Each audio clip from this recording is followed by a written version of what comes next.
വൈകുന്നേരം 5:05 beach fire സ്റ്റേഷനിൽ നമുക്ക് ഫസ്റ്റ് കോൾ വരുന്നത്. 5:06 തന്നെ അവിടുന്ന് വണ്ടി പുറപ്പെടുകയും 5:08 സംഭവസ്ഥലത്തേക്ക് എത്തുകയും ചെയ്തു. തീ വളരെ വലുതാണെന്ന് കണ്ടപ്പോൾ ഇവിടുന്ന് തന്നെ മെസ്സേജ് എല്ലാ നിലയങ്ങളിലേക്കും പാസ് ചെയ്തു. അവിടെ നിന്നെല്ലാം വാഹനങ്ങൾ, കോഴിക്കോട് ജില്ലയിലെ എല്ലാ വാഹനങ്ങളും സംഭവസ്ഥലത്തേക്ക് എത്തിച്ചു. പിന്നെ അതുകൂടാതെ തന്നെ മലപ്പുറം ജില്ലയിൽ നിന്നും 2 വാഹനങ്ങൾ ഇങ്ങോട്ട് എത്തിച്ചു. അതുപോലെ എയർപോർട്ടിലെ ഒരു വാഹനവും ഇങ്ങോട്ട് എത്തിച്ചു. അങ്ങനെ ഫയർ ഫൈറ്റ് ചെയ്ത് 10 മണിയോടുകൂടി ഏകദേശം നിയന്ത്രണ വിധേയമാക്കുകയും പുലർച്ചെ 5:30 കംപ്ലീറ്റ് ആയിട്ട് അണക്കുകയും ചെയ്തു. പിന്നെ എന്തെങ്കിലും എക്സിഡൻസി വരികയാണെങ്കിലോ എന്ന് വിചാരിച്ചിട്ട് ഒരു വാഹനം ഇവിടെ സ്റ്റാൻഡ് ബൈ ഇട്ടിട്ട് നമ്മൾ പോവുകയാണ് ചെയ്തത്. അതാണ് ഫയർ ഫൈറ്റിംഗ് നമ്മൾ ചെയ്തിട്ടുള്ളത്. പ്രാഥമികമായിട്ട് നമ്മുടെ നിഗമനം എങ്ങനെയാണ്? ഇപ്പോൾ ഒന്ന് നോക്കിയിരുന്നു, ഇതിൽ ഫസ്റ്റ് ഫ്ലോറിലും സെക്കൻഡ് ഫ്ലോറിലും ഒരറ്റത്തുമാണ് നമ്മൾ പ്രാഥമികമായിട്ട് തീ ഒറിജിനേറ്റ് ചെയ്തായിട്ട് കാണുന്നത്. പക്ഷേ എന്തുകൊണ്ട് ഒറിജിനേറ്റ് ചെയ്തു എന്നുള്ളത് ഇതുവരെ കണ്ടെത്താൻ സാധിച്ചിട്ടില്ല.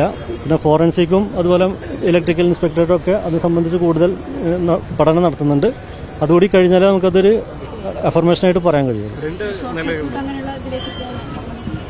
ആവാം, മറ്റ് സോഴ്സുകളൊന്നും കാണാനില്ല. ഇനി അങ്ങനെ എന്തെങ്കിലും ഉണ്ടെങ്കിൽ അത് ഫോറൻസിക് സ്റ്റഡിയിൽ നമുക്ക് ഉറപ്പിക്കാൻ കഴിയും. അത് പുറത്തുനിന്ന് വന്ന് എന്തെങ്കിലും ഇഷ്യൂ ആക്കിയതാണെന്നുള്ള ദുരൂഹത എന്നൊന്നും പറയാൻ കഴിയില്ലല്ലോ. ഇത് കെട്ടിടത്തിന്റെ ഉള്ളിലാണ് തീ പിടിച്ചിട്ടുള്ളത്. അപ്പോൾ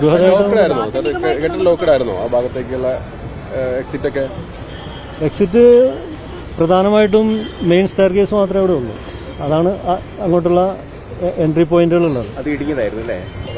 അല്ല, അത് അത്യാവശ്യം വീതിയുള്ളതായിരുന്നു. അത് ഉള്ളിലേക്ക് കിടക്കാന്ന് പറഞ്ഞു കഴിഞ്ഞാൽ ഈ ഭാഗത്തൊക്കെ ഒരുപാട് ഫയർ ലോഡ് സാധനങ്ങളുണ്ട്. എന്ന് പറഞ്ഞാൽ ഫാബ്രിക്സിന്റെ ഐറ്റംസ്, ടെക്സ്റ്റൈൽസ്, എല്ലാ സാധനങ്ങളും ഒരുപാട് സ്റ്റോർ ചെയ്ത് വെച്ചിരുന്നു. പിന്നെ പാസേജുകളിലും സ്റ്റോറേജ് കൂടുതലായിരുന്നു. പിന്നെ നമുക്ക് വെള്ളം അടിച്ചാൽ അങ്ങോട്ട് എത്തുന്നുണ്ടായിരുന്നില്ല. അത് പ്രധാനമായിട്ടും ഈ ടിൻ ഷീറ്റ് വെച്ചിട്ട് ഈ സൈഡൊക്കെ ഇപ്പോൾ നിങ്ങൾക്ക് കണ്ടാൽ മനസ്സിലാവും. ഈ സൈഡൊക്കെ ടിൻ ഷീറ്റ് വെച്ച് അടച്ചിട്ടുള്ളത് കൊണ്ടും പിന്നെ അപ്പുറത്തെ സൈഡ് ഇതുപോലെ തന്നെ ഗ്ലാസ് പാർട്ടിഷൻ ഇതെല്ലാം ഉപയോഗിച്ചിട്ട് അടച്ചിട്ടുള്ളത് കൊണ്ടാണ് നമുക്ക് അങ്ങോട്ട് എത്താൻ പറ്റാത്തത്. അതുകൂടാതെ അത് കഴിഞ്ഞാൽ ഒരു പാസേജാണ്. പാസേജ് കഴിഞ്ഞാൽ റോളിംഗ് ഷട്ടറാണ്. ഇതിൻ്റെ അകത്താണ് ഫ്ലൈമബിൾ മെറ്റീരിയൽ അല്ലെങ്കിൽ ഈ തീപിടിച്ച വസ്തുക്കൾ ഉണ്ടായിരുന്നത്. പാസേജിന്റെ മുകളിലെല്ലാം തന്നെ ഈ സാധനങ്ങളായിരുന്നു മൊത്തം.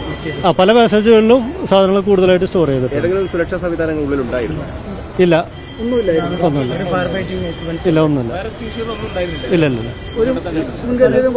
സിറ്റിയിൽ ഒരുപാട് ബിൽഡിങ്ങുകൾ ഇതുപോലെ ഉണ്ട്. ഒരു ഫയർ ഓഡിറ്റ് ഒക്കെ നമ്മൾ കൃത്യമായിട്ട് നടത്തുന്നുണ്ട്. പലർക്കും നോട്ടീസ് കൊടുക്കുന്നുണ്ട്. ഇപ്പോൾ കൂടുതലായിട്ട് ഈ വർഷം കഴിഞ്ഞ വർഷമായിട്ട് നമ്മൾ കൂടുതൽ ഹൈ റൈസ് ബിൽഡിങ്സിലാണ് കൂടുതൽ കോൺസെൻട്രേറ്റ് ചെയ്തത്. അപ്പോൾ ആ ബിൽഡിങ്ങുകൾക്കൊക്കെ നമ്മൾ ഫയർ ഓഡിറ്റ് നടത്തിയിട്ട് ലെറ്ററായിട്ട് കൊടുക്കുന്നുണ്ട്. സുരക്ഷാ മാനദണ്ഡങ്ങൾ ഇത് അനധികൃതമാണെന്ന് നമുക്ക് അറിയാൻ ഇല്ല. അതായത് ഫയർ സർവീസിൽ നിന്ന് ഈ ബിൽഡിംഗിൽ NOC, അപ്പൊ അതുകൊണ്ട് ആണോ അല്ലെന്നൊന്നും നമുക്കറിയാൻ കഴിയില്ല.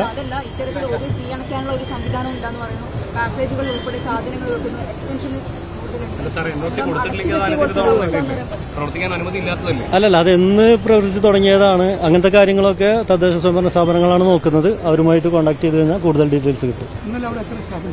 എവിടെ? ഇവിടെ അധികം സ്റ്റാഫ് ഉണ്ടായിട്ടില്ല എന്ന് പറഞ്ഞു. മിനിമം സ്റ്റാഫുകളെ ഉണ്ടായിരുന്നുള്ളൂ എന്നാണ് പറഞ്ഞത്. പിന്നെ അത് ഈ പറഞ്ഞ പാർട്ടിഷൻ ഉണ്ടല്ലോ, ഒന്ന് അകത്ത് ഒറ്റ ഹാളല്ല, പല റൂമുകളായിട്ട് തിരിച്ചിട്ടുണ്ട്. പിന്നെ പുറത്ത് തന്നെ ടിൻ ഷീറ്റ് വെച്ച് മറച്ചിട്ടുണ്ട്. പിന്നെ അപ്പുറത്തെ സൈഡും പാർട്ടിക്കിൾ ബോർഡ്, അതുപോലെ ടഫ് ആൻഡ് ഗ്ലാസ് ഇതെല്ലാം വെച്ച് അടച്ചു വെച്ചിട്ടുണ്ട്. പിന്നെ പാസേജിൽ ഈ പറഞ്ഞ ഓൾറെഡി സാധനങ്ങൾ സ്റ്റോർ ചെയ്തിട്ടുണ്ട്. അത് ഒരു ആരോപണമാണ്. അതായത് ഒരു തീപിടുത്തം ഉണ്ടായി കഴിഞ്ഞാൽ ഇവിടെ നിൽക്കുന്ന ഓരോ ആളുകൾക്കും 1 സെക്കൻഡ് മണിക്കൂറുകളായിട്ടൊക്കെ തോന്നും. അത് അവരുടെ ഫീലിങ്സ് ആണത്. അപ്പോൾ ഞാനായാലും നിങ്ങളായാലും ഇവിടെ നിൽക്കുമ്പോൾ 1 മിനിറ്റ് കഴിഞ്ഞാൽ 5 മിനിറ്റ് കഴിഞ്ഞാലൊക്കെ തന്നെ ഭയങ്കര ഇത് വരും. പക്ഷേ ഫയർ സ്റ്റേഷനിൽ 5:05 കോള് കിട്ടിയത്. 5:06 അവിടെ നിന്ന് വണ്ടി പുറപ്പെട്ടിട്ടുണ്ട്. 5:08 എത്തിയിട്ടുമുണ്ട്. അപ്പോൾ അതിലൊന്നും യാതൊരു വീഴ്ചയും വന്നിട്ടില്ല. കൃത്യസമയത്ത് ഫയർഫോഴ്സ് റെസ്പോണ്ട് ചെയ്തിട്ടുണ്ട്, ഇവിടെ എത്തിയിട്ടുണ്ട്.